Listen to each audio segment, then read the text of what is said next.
Hi friends, ನಿಮ್ಮ ನೆಚ್ಚಿನ ಲೆಸ್ಲಿಸ್ all in one ಚಾನಲ್ಗೆ ನಿಮ್ಮೆಲ್ಲರಿಗೂ ಆತ್ಮೀಯವಾದ ಸ್ವಾಗತ. ಇವತ್ತಿನ special mutton keema dry balls recipe ತುಂಬ ಟೇಸ್ಟಿಯಾಗಿರುತ್ತೆ. ಹಾಗಾಗಿ ನೀವು ಕೂಡ ಟ್ರೈ ಮಾಡಿ ಅಂತ ಹೇಳ್ತಾ ಇವತ್ತಿನ ಈ ವಿಡಿಯೋನ ನಾನು ಸ್ಟಾರ್ಟ್ ಮಾಡ್ತಾ ಇದ್ದೀನಿ. ಮೊದಲಿಗೆ ರುಬ್ಕೋಬೇಕಾಗುತ್ತೆ. ಅದಕ್ಕೆ ಏನೆಲ್ಲ ಇಂಗ್ರೀಡಿಯೆಂಟ್ಸ್ ಬೇಕಾಗುತ್ತೆ ಅಂತ ನೋಡ್ಕೊಳ್ಳೋಣ. ಮೊದಲಿಗೆ ಇಲ್ಲಿ ನಾನು ಒಂದು ಮಿಕ್ಸಿ ಜಾರಿಗೆ ದೊಡ್ಡ ಸೈಜ್ದು ಈರುಳ್ಳಿನ ಹಾಕೊಳ್ತಾ ಇದ್ದೀನಿ.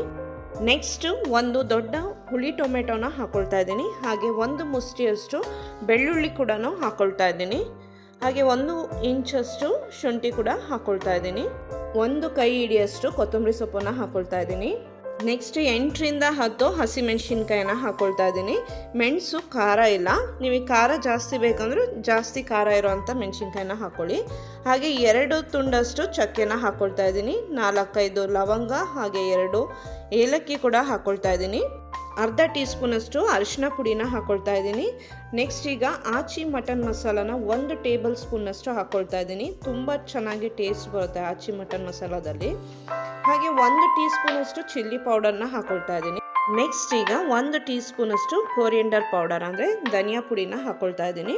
ಈ ಎಲ್ಲ ಪದಾರ್ಥನ ನೀರು ಹಾಕ್ದೇನೆ ರುಬ್ಕೋಬೇಕು.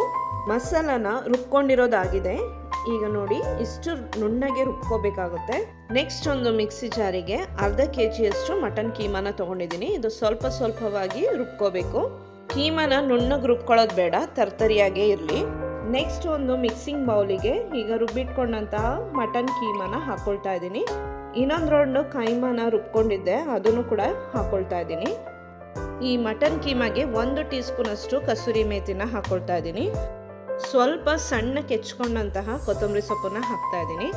ರುಚಿಗೆ ತಕ್ಕಷ್ಟು ಉಪ್ಪನ್ನ ಹಾಕ್ತಾ ಇದ್ದೀನಿ. 2 ಟೀ ಸ್ಪೂನಷ್ಟು ಹುರ್ಗಡ್ಲೆ ಪುಡಿನ ಹಾಕ್ಕೊಳ್ತಾ ಇದ್ದೀನಿ. ಹುರ್ಗಡ್ಲೆ ಪುಡಿ ಹಾಕೋದ್ರಿಂದ ಉಂಡೆನ ಈಸಿಯಾಗಿ ಕಟ್ಕೋಬೋದು. ಮುಂಚೆ ಮಸಾಲ ರುಬ್ಕೊಂಡಿದ್ನಲ್ವ, ಅದರಿಂದ 2 ಟೀ ಸ್ಪೂನಷ್ಟು ನಾನಿಲ್ಲಿ ಕೈಮಾಗೆ ಹಾಕ್ಕೊಳ್ತಾ ಇದ್ದೀನಿ. ಕೈಮದ ಜೊತೆ ಎಲ್ಲ ಮಸಾಲೆನೂ ಕಡಲೆಪುಡಿ ಎಲ್ಲದೂ ಚೆನ್ನಾಗಿ ಮಿಕ್ಸ್ ಆಗಬೇಕು. ಅಲ್ಲಿವರೆಗೂ ಕಲಿಸ್ಕೊಳ್ಳೋಣ. ಎಷ್ಟು ಚೆನ್ನಾಗಿ ಕಲಿಸ್ತೀವೋ ಅಷ್ಟು ಚೆನ್ನಾಗಿ ಕೈಮಾಗೆ ಚೆನ್ನಾಗಿ ಮಸಾಲ ತಾಗುತ್ತೆ. ಕೈಮಾ ಮತ್ತು ಮಸಾಲಾನ ಚೆನ್ನಾಗಿ ಮಿಕ್ಸ್ ಮಾಡ್ಕೊಂಡಿದ್ದಾಗಿದೆ. ಈಗ ಸಣ್ಣ ಉಂಡೆ ಮಾಡ್ಕೊಳ್ಳೋಣ. ಕೈಗೆ ಸ್ವಲ್ಪ ಎಣ್ಣೆನ ಹಾಕ್ಕೊಂಡು ಸ್ವಲ್ಪ ಕೈಮಾನ ತೊಗೊಂಡು ಉಂಡೆ ಮಾಡ್ಕೋಬೇಕು. ನಿಮಗೆ ಯಾವ ಸೈಜ್ ಬೇಕೋ ಆ ಸೈಜಿಗೆ ಉಂಡೆನ ಮಾಡ್ಕೊಳ್ಳಿ. ನಾನು ಮೀಡಿಯಮ್ ಸೈಜ್ನಲ್ಲಿ ಉಂಡೆ ಮಾಡ್ಕೊಳ್ತಾ ಇದ್ದೀನಿ. ನೋಡಿ, ಇಷ್ಟಿದ್ರೆ ಸಾಕು. ಉಳಿದಂಥ ಎಲ್ಲ ಕೈಮಾನು ಇದೇ ಥರ ನಾನು ಉಂಡೆ ಮಾಡಿ ಇಟ್ಕೊಳ್ತಾ ಇದ್ದೀನಿ. ಕೈಮಾ ಈಗ ರೆಡಿಯಾಗಿದೆ. ಇದನ್ನು ನಾವು ಶಾಲು ಫ್ರೈ ಮಾಡ್ಕೊಳ್ಳೋಣ.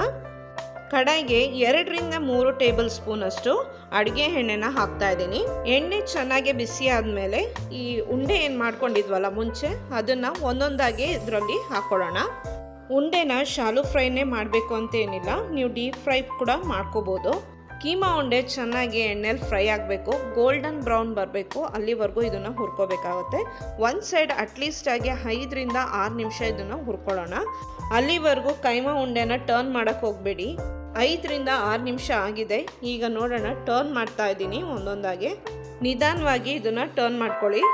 ಇದೇ ಥರ ಗೋಲ್ಡನ್ ಬ್ರೌನ್ ಬರಬೇಕು ಎರಡೂ ಬದಿಯಲ್ಲೂ. ಕೈಮಾ ಉಂಡೆ ಹುರಿದಿರೋದಾಯಿತು. ಇವಾಗ ಇದನ್ನು ಒಂದು ಪ್ಲೇಟಲ್ಲಿ ತೆಗೆದಿಟ್ಕೊಳ್ಳೋಣ. ಕೈಮಾ ಉಂಡೆನ ಏನು ಹುರ್ಕೊಂಡಿದ್ವಲ್ಲ, ಅದಕ್ಕೆ ಈಗ 1 ಟೀ ಸ್ಪೂನಷ್ಟು ಕಸೂರಿ ಮೇಥಿನ ಹಾಕ್ಕೊಳ್ತಾ ಇದ್ದೀನಿ. ಕಸೂರಿ ಮೇಥಿನ 30ರಿಂದ 40 ಸೆಕೆಂಡ್ಗಳ ಕಾಲ ಫ್ರೈ ಮಾಡ್ಕೊಳ್ತಾ ಇದ್ದೀನಿ. ಮುಂಚೆ ಮಸಾಲಾನ ರುಬ್ಬಿಟ್ಕೊಂಡಿದ್ವಲ್ಲ, ಅದು ಉಳಿದಿದ್ದನ್ನು ಈಗ ಎಣ್ಣೆಗೆ ಹಾಕಿ ಚೆನ್ನಾಗಿ ಫ್ರೈ ಮಾಡೋಣ. ಅದರಲ್ಲಿರೋವಂಥ ಹಸಿ ವಾಸನೆ ಹೋಗೋ ತನಕ ನಾವು ಫ್ರೈ ಮಾಡಬೇಕಾಗುತ್ತೆ. 2 ಟೀ ಸ್ಪೂನಷ್ಟು ಹುರ್ಗಡ್ಲೆ ಪುಡಿನ ಹಾಕ್ಕೊಳ್ತಾ ಇದ್ದೀನಿ. 2 ಟೀ ಸ್ಪೂನಷ್ಟು ಗಟ್ಟಿಯಾಗಿರೋವಂಥ ಮೊಸರನ್ನ ಹಾಕ್ಕೊಳ್ತಾ ಇದ್ದೀನಿ. ಒಮ್ಮೆ ಇದನ್ನು ಚೆನ್ನಾಗಿ ಮಿಕ್ಸ್ ಮಾಡ್ಕೊಳ್ಳೋಣ. ಈ ಮಸಾಲೆಗೆ ಎಷ್ಟು ಉಪ್ಪು ಇಡಿಸುತ್ತೋ ಅಷ್ಟು ಉಪ್ಪನ್ನ ಹಾಕ್ಕೊಳ್ತಾ ಇದ್ದೀನಿ. ಚೆನ್ನಾಗಿ ಇದನ್ನು ಮಿಕ್ಸ್ ಮಾಡ್ಕೊಳ್ಳೋಣ. ನಾನಿಲ್ಲಿ ತೋರಿಸಿರುವಂಥ ಮಸಾಲದ ಮೆಷರ್ಮೆಂಟು 1 kg ಕೀಮಾಗೂ ನೀವು ಮಾಡ್ಕೋಬೋದು. ಮಸಾಲದಲ್ಲಿ ಹಸಿ ವಾಸನೆ ಎಲ್ಲ ಹೋಗಿದೆ. ಈಗ ನಾವೇನು ಮುಂಚೆ ಹುರಿದಿಟ್ಕೊಂಡಿದ್ವಿ ಕೈಮಾನ, ಅದನ್ನು ಇದಕ್ಕೆ ಹಾಕ್ಕೊಳ್ತಾ ಇದ್ದೀನಿ. ಈ ಮಸಾಲ ಜೊತೆ ಚೆನ್ನಾಗಿ ಕೈಮಾ ಉಂಡೆನ ಮಿಕ್ಸ್ ಮಾಡ್ಕೊಳ್ಳೋಣ. ಕೈಮಾ ಉಂಡೆ ಮತ್ತು ಮಸಾಲ ಚೆನ್ನಾಗಿ ಮಿಕ್ಸ್ ಆಗಿದೆ. ಈಗ ಹಸಿಮೆಣ್ಸಿನ್ಕಾಯಿನ ಹಾಕ್ಕೊಳ್ತಾ ಇದ್ದೀನಿ. ಇದೊಂದು 4 ಹಸಿಮೆಣ್ಸಿನ್ಕಾಯಿ ಇದೆ. ಇದ್ರ ಜೊತೆಗೆ ಸ್ವಲ್ಪ ಕರಿಬೇವಿನ ಸೊಪ್ಪನ್ನ ಹಾಕ್ಕೊಳ್ತಾ ಇದ್ದೀನಿ. ಯಾಕಂದರೆ ಮೆಣಸಿನ್ಕಾಯಿ ಮತ್ತು ಕರಿಬೇವಿನ ಸೊಪ್ಪಿನ ಫ್ಲೇವರ್ ತುಂಬ ಚೆನ್ನಾಗಿರುತ್ತೆ. ಈಗ ಇನ್ನೊಮ್ಮೆ ಚೆನ್ನಾಗಿ ಮಿಕ್ಸ್ ಮಾಡ್ಕೊಳ್ತಾ ಇದ್ದೀನಿ. ಮಸಾಲ ತುಂಬ ಡ್ರೈ ಅನ್ನಿಸ್ತಾ ಇದೆ, ಅದಕ್ಕೆ ನಾನಿಲ್ಲಿ ಸ್ವಲ್ಪ ನೀರನ್ನ ಹಾಕ್ಕೊಳ್ತಾ ಇದ್ದೀನಿ. ಇನ್ನೊಮ್ಮೆ ಇದನ್ನು ಮಿಕ್ಸ್ ಮಾಡ್ತಾ ಇದ್ದೀನಿ. ಈಗ ಲಿಡ್ನ ಕ್ಲೋಸ್ ಮಾಡಿ 5-10 ನಿಮಿಷ ಇದನ್ನು ನಾವು ಬೇಯಿಸಬೇಕಾಗುತ್ತೆ ಲೋ ಫ್ಲೇಮಲ್ಲಿ. ಈಗ 5 to 10 ಮಿನಿಟ್ಸ್ ಆಗಿದೆ. ಲಿಡ್ನ ಓಪನ್ ಮಾಡಿ ನೋಡೋಣ. ಕೊನೆಯದಾಗಿ ಈಗ ಸ್ವಲ್ಪ ಕೊತ್ತಂಬರಿ ಸೊಪ್ಪನ್ನು ಹಾಕ್ತಾ ಇದ್ದೀನಿ. ಕೊನೆಯದಾಗಿ ಡಿಶ್ ಔಟ್ನ ಮಾಡ್ತಾ ಇದ್ದೀನಿ. ನಿಮಗೆ ಈ ನನ್ನ ವಿಡಿಯೋ ಇಷ್ಟ ಆಗಿದ್ರೆ ದಯವಿಟ್ಟು ಲೈಕ್ ಮಾಡಿ, ಹಾಗೆ ನಿಮ್ಮ ಫ್ರೆಂಡ್ಸ್ ಮತ್ತು ಫ್ಯಾಮಿಲಿ ಮೆಂಬರ್ಸ್ಗೆ ಶೇರ್ ಮಾಡಿ.